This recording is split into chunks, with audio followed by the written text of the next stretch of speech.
Equiresources est unique au monde de par sa gratuité de service, c'est-à-dire qu'on est le seul service qui fait tous les métiers autour du cheval, qui est gratuit pour l'employeur comme pour le candidat. Equiresources est un service essentiel pour différentes raisons. Déjà, favoriser la mise en relation des employeurs et des candidats.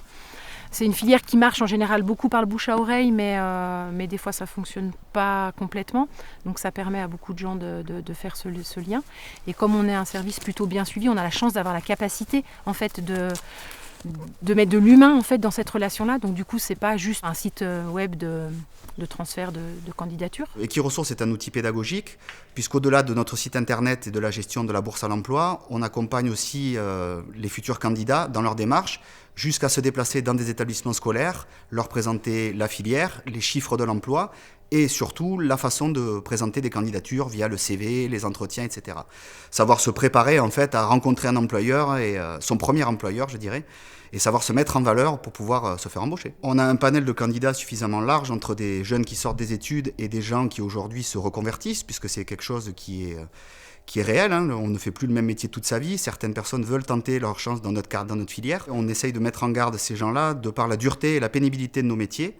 Et il arrive que certains candidats arrivent à nous surprendre, notamment un monsieur qui a un peu plus de 50 ans a réussi à devenir maréchal ferrant. Au niveau des employeurs, on les aide à mettre en ligne les offres d'emploi, que ce soit d'ailleurs emploi, apprentissage ou même stage, et en les aidant notamment dans la rédaction, en les aidant dans le profil qu'ils recherchent. En fait, on les accompagne jusqu'à la phase de recrutement. On peut mettre en place des petits boosters, les aider. On a tout un tas de processus qui peuvent permettre de trouver la bonne personne et d'assurer du coup d'être périn et efficace.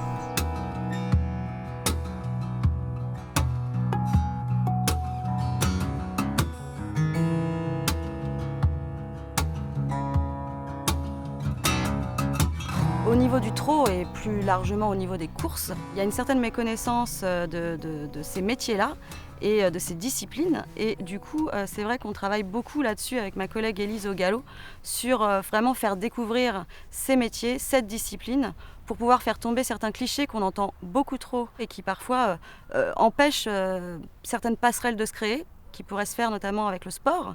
Et donc ça, c'est mon vrai cheval de bataille, c'est vraiment le rapprochement des branches. Alors c'est vrai qu'il y a un certain nombre de candidats qui peuvent avoir une idée un peu préconçue ou des préjugés sur tel ou tel métier.